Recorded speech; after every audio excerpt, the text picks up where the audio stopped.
ভিন রাজ্যের ডাক্তারি পড়ুয়া, তাহলে কি এই রাজ্যে কিছু নেই, বাইরের রাজ্যে পড়তে আসবে না তো? দেখুন, এটা একটা অমানবিক ঘটনা। কর্মস্থলে, স্কুলে, ক্যাম্পাসে এই যে ধর্ষণ হয়ে যাওয়া এবং যারা ধর্ষণকারী একের পর এক ছাড়া পেয়ে যাওয়া, তার থেকেই এই উৎসাহ এবং উদ্দীপনা।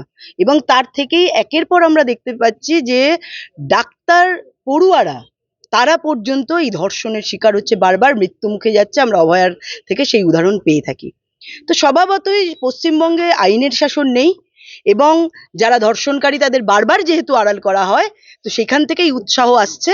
তো মায়েরা বোনেদের আমরা আগ্রহ করব এখন থেকে এই বিষয়ে প্রত্যেকে আন্দোলন করা, নিজেদের জনমত তৈরি করা এবং যে বাংলার মেয়েকে চায় বলে যারা প্রচার করেছিল, সেই বাংলার মেয়েরা যে প্রতি ক্ষেত্রে প্রতি জায়গায় ধর্ষিতা এবং খুন হয়ে যাচ্ছে, সেটা তার উৎকৃষ্ট প্রমাণ। আপনি মহিলা মোর্চার সভানেত্রী রাজ্যের, সেই ক্ষেত্রে দুর্গাপুরে কি যাবেন মহিলা মানে এই বিষয়ে? হ্যাঁ, নিশ্চয়ই আমি সেখানে যাব এবং আমরা বিভিন্ন জায়গায় যাই, আন্দোলন আমরা সংগঠিত করছি এবং আমরা অবশ্যই যাব। কারণ আমরা এই ধরনের যারা বারবার নিগৃহীত হচ্ছে, অপমানিত হচ্ছে, লাঞ্ছিত হচ্ছে, আমরা তাদের পাশে আছি সবসময়।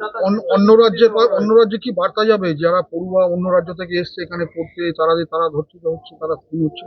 দেখুন, অন্য রাজ্যের কাছে বার্তা অভয়ার সময় থেকেই আমরা এটা লক্ষ্য করেছি, সারা বিশ্বের কাছে এই বার্তা গেছে যে পশ্চিমবঙ্গ মহিলাদের জন্য সেফ নয় এবং একজন ডাক্তারি পড়ুয়া, একজন উকিল, তার ক্যাম্পাসে নার্স, তারা ধর্ষণ হচ্ছে, কোথাও খুন হচ্ছে।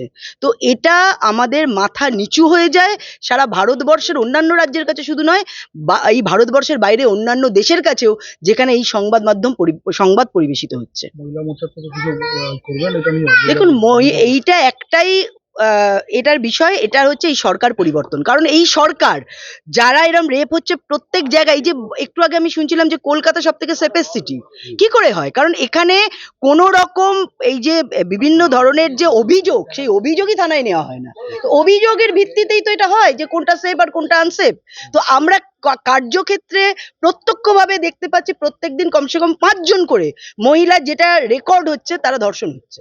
তারপরেও আমরা বলছি সেফেস্ট সিটি। তার মানে এখানে যারা ধর্ষিত হচ্ছে, যারা এই ধরনের ঘটনা ঘটছে, তাদের কোনো অভিযোগ লিপিবদ্ধই করা হয় না, যার জন্য এত ঘটনার পরেও গলা উঁচু করে আমাদের সরকার বলে যে কলকাতা সেফেস্ট সিটি। এটা খুব লজ্জাজনক এবং মর্মান্তিক। চারিদিকে সিসিটিভিতে মোড়া, তারপরে অপরাধীরা পালিয়ে যায়, এখনো পর্যন্ত ধরা পড়ে না।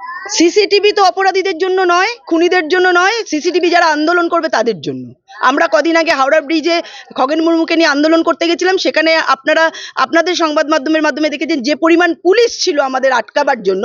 যদি খগেন মুর্মুর ওপরে যে ধরনের আঘাত হয়েছে, ওখানে আমাদের যারা তার দেহরক্ষী ছিল, তারা অর্থাৎ সিআরপিএফ যেভাবে নিগৃহীত হয়েছে, যদি সত্যিকারের পুলিশ আটকাতো সেখানে, তাহলে খগেন মুর্মুর এই ঘটনা ঘটতো না। ডাক্তারি পড়ুয়া ছাত্রের ব্যাপারে কি বলবেন? মানে এইটা দেখুন, খুব লজ্জাজনক ব্যাপার। কারণ ডাক্তারি পড়ুয়া মানুষের সেবা দান করে, আমরা ডাক্তারকে ভগবানের সাথে তুলনা করি।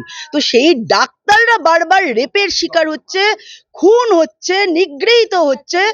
এটা, এই লজ্জা রাখার মতো জায়গা নেই। আমি জানি না একজন মহিলা মুখ্যমন্ত্রী, তিনি পুলিশ মন্ত্রী, তিনি স্বাস্থ্যমন্ত্রী, তিনি বাংলার মেয়ে, তার কেন লজ্জা লাগে না, তিনি কেন এই ব্যাপারে একটাও মুখ খোলেন না, সেটা আমার জানা নেই। তবে আগামী দিন আমরা মুখ খুলবো এবং এই সরকারের পরিবর্তন, এই মায়েরা, এই বোনেরা, এই ডাক্তার বোনেরা, নার্স বোনেরা, উকিল পড়ুয়ারা যারা নিগৃহীত হয়েছে, তাদের পরিবার, আমরা সব সারা পশ্চিমবঙ্গ মিলেই আমরা এর পরিবর্তন ঘটাবো। বরানগরে সোনার দোকানে ডাকাতি ঘটনা